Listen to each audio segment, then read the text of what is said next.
Hello everyone, welcome back to my channel. आपने बिल्कुल सही थंबनेल पढ़ा। वीसीज आपके स्टार्टअप में इन्वेस्ट नहीं करेंगे। अब वो क्यों नहीं करेंगे? क्योंकि आपको पता ही नहीं है कि आपका स्टार्टअप किस कैटेगरी में आता है।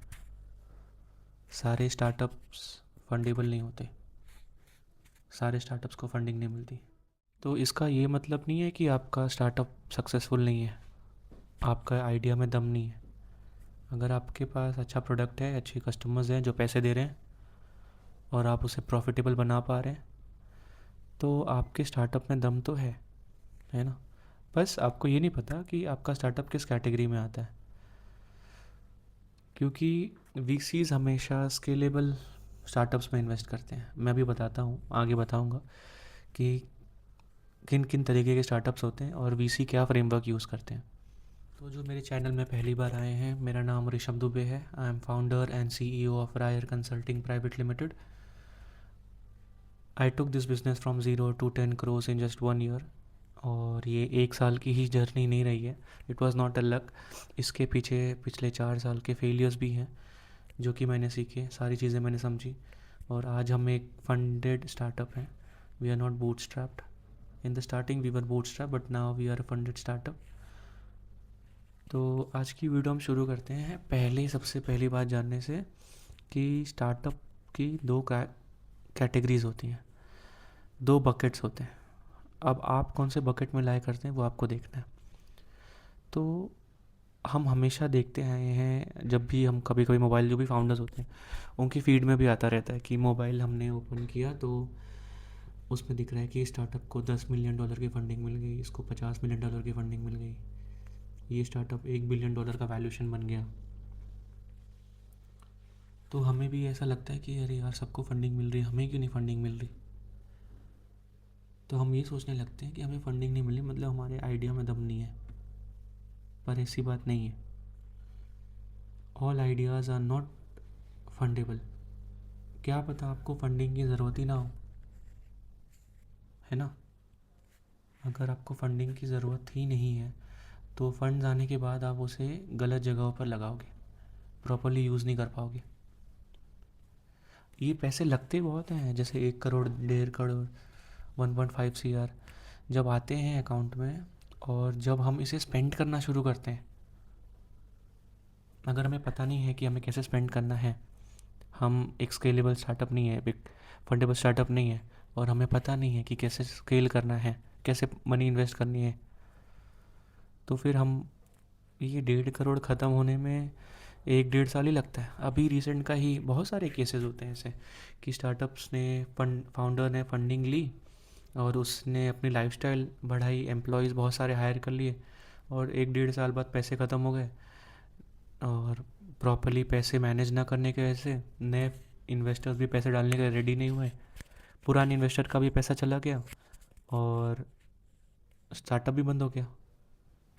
तो अगर आपको ऐसा स्टार्टअप बनना है तो आप बिज़नेस ही मत करिए, क्योंकि एक बार अगर मार्केट में नाम ख़राब हो जाएगा तो आपको कोई पैसे नहीं देगा। ठीक है, तो लेट स्टार्ट कि दो बकेट्स कौन कौन से होते हैं। तो पहला बकेट जो होता है, मतलब दो तरीके के स्टार्टअप्स होते हैं। पहला स्केलेबल स्टार्टअप, दूसरा सस्टेनेबल स्टार्टअप। स्केलेबल स्टार्टअप मतलब जिसमें एक्सपोनेंशियल ग्रोथ की पोटेंशियल हो, बहुत तेज़ी से बढ़े वो। ठीक है, बहुत बड़ा मार्केट हो, बहुत तेज़ी से बढ़े, और कॉस्टिंग भले ही स्टार्टिंग में ज़्यादा लगे लेकिन आगे वो फिक्स्ड कॉस्ट बन जाए और रिटर्न ऑन इन्वेस्टमेंट अच्छा मिले। मतलब 5 साल में स्टार्टअप अराउंड $1 बिलियन वैल्यूशन पहुंच जाए, या फिर 700-800 मिलियन वैल्यूशन पहुंच जाए, तो वो स्टार्टअप्स होते हैं स्केलेबल। अब इसका एग्जांपल क्या है? इसका एग्जांपल हमारे सामने ही है। जेप्टो, ब्लिंकिट, रैपिडो, ऊबर, ओला, ये सारे जो स्टार्टअप्स हैं ना, इनमें एक्सपोनेंशियल ग्रोथ है। लेंसकार्ट, लेंसकार्ट कब कब से चालू हुआ है, अब जाके प्रॉफिटेबल आया है, 6-7 राउंड सीरीज फंडिंग उठाने के बाद।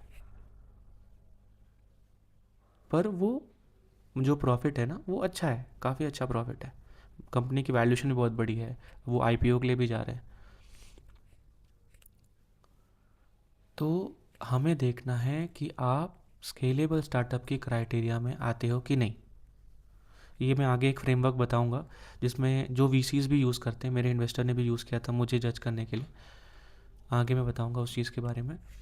और सेकंड जो टाइप के स्टार्टअप्स होते हैं वो होते हैं सस्टेनेबल स्टार्टअप्स, जैसे जो मैन्युफैक्चरिंग में होते हैं, नॉर्मल बिजनेसेस, ट्रेडिशनल बिजनेसेस जो करते हैं, मैन्युफैक्चरिंग, ट्रेडिशनल बिजनेसेस और पीजीज, रेंटिंग, ये सारे सस्टेनेबल स्टार्टअप्स होते हैं। इनको फंडिंग नहीं मिलती। अगर आपका आइडिया सस्टेनेबल स्टार्टअप की तरफ है तो आपको फंडिंग नहीं मिलेगी, कोई भी से आप में पैसा नहीं डालेगा। पर अगर आपका आइडिया स्केलेबल स्टार्टअप्स की तरफ है, अब एग्जांपल लेते हैं हम रेंटिंग का। मैंने एक रूम बनाया 40-50 लाख रुपए लगा के, उसमें बहुत सारे फ्लैट्स बनाए छोटे छोटे, एक बिल्डिंग बनाई, बहुत सारे छोटे छोटे फ्लैट्स बनाए और उसको रेंट पे दे दिया। अब ये क्या है, ये सस्टेनेबल स्टार्टअप है। पैसा लगा है, धीरे धीरे रिकवर होगा, आगे चल के हम प्रॉफिट में भी आएंगे। पर इसी सेम फील्ड में, इसी सेम डोमेन में अगर हम इंट्रोड्यूस करें एयरबीएनबी, है ना, या फिर ओयो, अगर हम होटल खोल रहे हैं तो, और अगर एयरबीएनबी, तो एयरबीएनबी क्या है, ये एक स्केलेबल स्टार्टअप है। इसने कोई बहुत पैसा नहीं लगाया है बिल्डिंग बनाने में। आप जो बिल्डिंग बनाए हो उसको हम अपने उसमें रजिस्टर करेंगे और हम उसको मार्केट करेंगे, वो स्केलेबल है। आज एयरबीएनबी कितनी बड़ी कंपनी है, क्यों? क्योंकि वो स्केलेबल है। उसमें बहुत सारे लोग ने पैसा डाला, क्यों? क्योंकि वो स्केलेबल है। सस्टेनेबल चीज़ों पे पैसा नहीं डालते, क्योंकि वीसीज भी अपना पैसा, अगर वो एक्स अमाउंट ऑफ मनी भी अगर आपके कंपनी में इन्वेस्ट करते हैं तो वो 5x का रिटर्न मांगते हैं, है ना। कोई 10 लाख लगाएगा तो वो चाहेगा कि वो 50 लाख मिले उसको वापस, है ना। तो इसीलिए ये चीज़ें बहुत ज़रूरी होती है कि आप ये समझें कि आपका जो स्टार्टअप है वो स्केलेबल बिजनेस है या सस्टेनेबल बिजनेस है। ठीक है, तो ये चीज़ें, ये क्लैरिफिकेशन सही हुई आपके दिमाग में। अगर स्केलेबल है तो फंडिंग के लिए पिच करते रहो। मैं आगे बताऊंगा कि फंडिंग कैसे, पिचिंग कैसे की जाती है, और डेक जो होता है वो पिच डेक कैसे बनाया जाता है, कैसे इन्वेस्टर्स को अप्रोच किया जाता है, कैसे इन्वेस्टर्स को ढूंढा जाता है। अब सारे इन्वेस्टर्स प्री सीड इन्वेस्टर नहीं होते, है ना। इन्वेस्टर्स में भी काफ़ी सारी कैटेगरीज होती हैं। तो नेक्स्ट हम बात करते हैं वो फ्रेमवर्क जो वीसीज यूज़ करते हैं, जो इन्वेस्टर्स यूज़ करते हैं स्टार्टअप्स को जज करने के लिए। वो सिंपल है, वो है 3 लेटर्स आपको याद रखने हैं, SMF। आप अगर नोट डाउन कर सकें तो नोट डाउन कर दीजिए, SMF। एस का मतलब है स्केल, एम का मतलब है मार्केट, एफ का मतलब है फाउंडर। स्केल, पहली चीज़ जो वीसीज देखते हैं वो है स्केल, कितनी जल्दी कितना स्केल हो सकता है ये स्टार्टअप, कितना जल्दी कितना स्केल हो कर सकता है। एम, मार्केट, कितना बड़ा मार्केट है ना। और third is F, that is founder, founder के अंदर केओस हैंडल करने की कैपेसिटी है या नहीं। क्योंकि अगर स्टार्टअप फास्ट ग्रो होगा तो बहुत सारे केओस होंगे, ठीक है। तो अगर फास्ट ग्रो करना है तो फाउंडर को भी बहुत स्ट्रांग होना ज़रूरी होता है। उसने फेलियर्स देखे हैं, उसने देखा हो कि अरे यार पैसे नहीं है, नेक्स्ट 2 महीने का रनवे बचा है, कैसे हम करेंगे। इसमें मुझे दीपेंद्र गोयल, जोमेटो के जो फाउंडर हैं, उनकी बातें बहुत अच्छी लगती है। कंपनी के पास बस 3 महीने का पैसा होता था। ऐसे 3-4 बार हुआ है उनके साथ कि सिर्फ 3 महीने का पैसा है, सैलरीज देनी है, कैसे करेंगे। तो वो केओस, वो प्रेशर हैंडल करने का वो मतलब कैपेसिटी होनी चाहिए, पोटेंशियल होना चाहिए। तो SMF प्रिंसिपल होता है जो वीसीज भी फॉलो करते हैं। अब आने वाले नेक्स्ट वीडियोस में मैं सीरीज़ में, अगर आपको कुछ और भी चीज़ें चाहिए तो आप मुझे बताइए, मैं उन पर ही वीडियोस डालूँगा।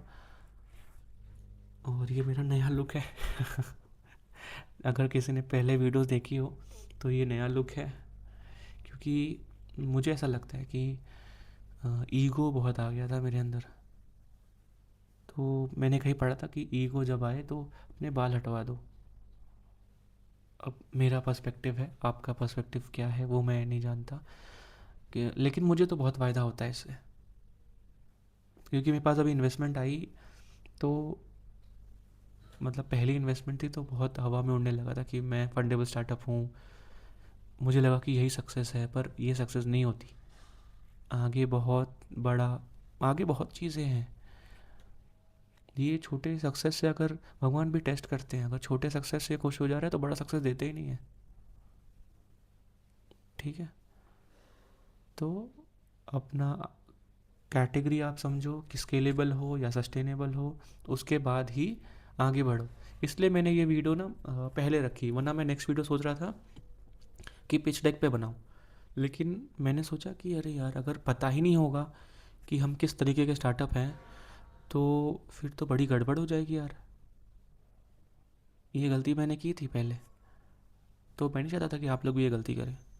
और आने वाली वीडियोस में भी मैं ऐसी ही गलतियाँ मेंशन करूँगा। तो if you like watching this type of content, so you can just subscribe to my channel and share to as many as new founders. Thank you, have a good day, bye bye.